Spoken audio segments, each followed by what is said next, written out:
எனது அன்பிற்குரியவர்களே அனைவருக்கும் வணக்கம். எல்லாரும் எப்படி இருக்கிறீங்க? நல்லா இருக்கீங்களா? நீங்கள் எல்லாரும் நீண்ட ஆயுள் ஆரோக்கியம் ஐஸ்வர்யமாக இருக்கணும்னு நான் உங்களுக்காக கடவுள்கிட்ட பிரார்த்தனை பண்ணிக்கிறேங்க. இந்த வீடியோவில் நாம் என்ன பார்க்க போகிறோம் அப்படின்னா, பரணி தீபம் பிறந்த கதை எப்படி அப்படின்னு சொல்லி பார்க்க போகிறோம்.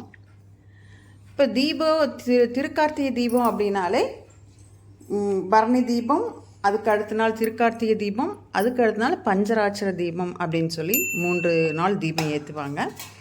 ஒவ்வொருத்தரும் இந்த ஒரு நாள் மட்டும் ஏற்றுவாங்க. அண்ணாமலை தீபம் ஏற்றுற அன்னைக்கு 3 நாள் ஏற்றுறது ரொம்ப மிக மிக சிறப்புங்க. இப்போ பரணி தீபம் எப்படி பிறந்தது அப்படிங்கிறத ஒரு சின்ன புராண கதையில் பார்த்துடலாம்.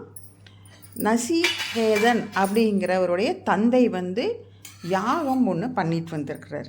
அந்த யாகம் பண்ணும்போது பார்த்திங்கன்னா, அந்த யாகம் பண்ணும்போது தேவர்களுக்கெல்லாம் வேண்டிய பொருட்களை எல்லாம் தானம் பண்ணிட்டு இருந்திருக்கிறாரு அந்த நசிகேதனுடைய தந்தை. அப்போது நசிகேதன் தந்தைகிட்ட அவர் கேட்குறாரு, அந்த பையன் நசிகேதன் கேட்குறாரு, ஏன்பா எல்லாத்துக்கும் இப்படியே தான தர்மம் பண்ணிடுறீங்களே, அப்போது என்னையுமே விட்டு வைக்கும், எனக்கு ஒன்றுமே இருக்காதாட்டு இருக்குது அப்படிங்கும்போது, அப்போது அவர் தந்தை சொல்கிறாராமா, ஆமாப்பா உன்னையுமே நான் தானமாக கொடுத்துருவேன் அப்படின்னு சொல்கிறாராமா. அப்போது அந்த பையன் கேட்குறாராம்மா, நசிகேதன் கேட்குறாராம்மா, என்னை யாருக்குப்பா தானமாக கொடுப்பீங்க அப்படின்னு கேட்குறாராம்மா. அப்போ அவர் சொல்கிறாரு, நான் உன்னை யமதர்ம ராஜாவுக்கு கொடுத்துருவேன் தானமாக அப்படின்னு சொன்னோடனே அவரும் யமலோகத்துக்கு உயிரோடு போயிடுறாரு. அப்போ உயிரோடு போகும்போது அங்கே போய் யமதர்ம ராஜா அங்கே பார்த்தா நிறைய அந்த மக்கள் ரொம்ப கொடுமைகளை அனுபவிச்சுட்டு அங்கே.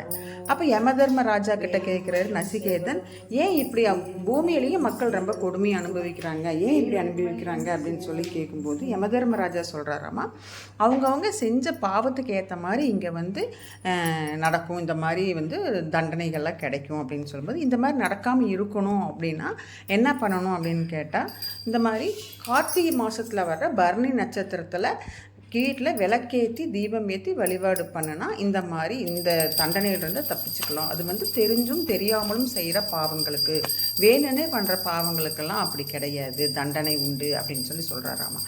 அப்போ இவர் என்ன சொல்கிறாருன்னா, சரி இங்கே இருந்தால் தெரியாது இல்லையா, நான் போய் பூமியில் போய் சொல்லிட்டு வர்றேன் அப்படின்னு சொல்லி அவர் பூமிக்கு கிளம்பி பூமியில் சொல்கிறாரு. அப்போ மக்கள் எல்லாம் அதை ஃபாலோ பண்ணுறாங்க. கார்த்திகை மாதத்தில் அந்த பரணி நட்சத்திரத்தில் தீபம் ஏற்றுறாங்க. அப்படி தான் நமக்கு பரணி தீபம் ஏற்றுறதுனால நமக்கு பாவங்கள் விலகும் அப்படின்னு சொல்லியிருக்கிறாங்க. அப்படி தீபங்கள் ஏற்றுறதுனால நம்ம முன்னோர்களுக்கும் நம்ம இறந்தவங்களுக்கும் வழிகாட்டுற மாதிரி ஒன்றும், அப்புறம் நமக்குமே நல்ல சிறப்பான வாழ்க்கை, நம்ம வாழ்க்கை முடிஞ்சதுக்கப்புறம் நல்ல சிறப்பான வாழ்க்கை கிடைக்கும் அப்படிங்கிறது ஐதீகம், நம்பிக்கை. இந்த வீடியோ உங்களுக்கெல்லாம் யூஸ்ஃபுல்லாக இருக்கும் அப்படின்னு நினைக்கிறேன். உங்களுக்கு பிடிச்சிருந்தா எனக்கு ஒரு லைக் பண்ணுங்கள், அப்படியே ஷேர் பண்ணி பாருங்கள். என்னோடய சேனலை சப்ஸ்கிரைப் பண்ணிவிட்டு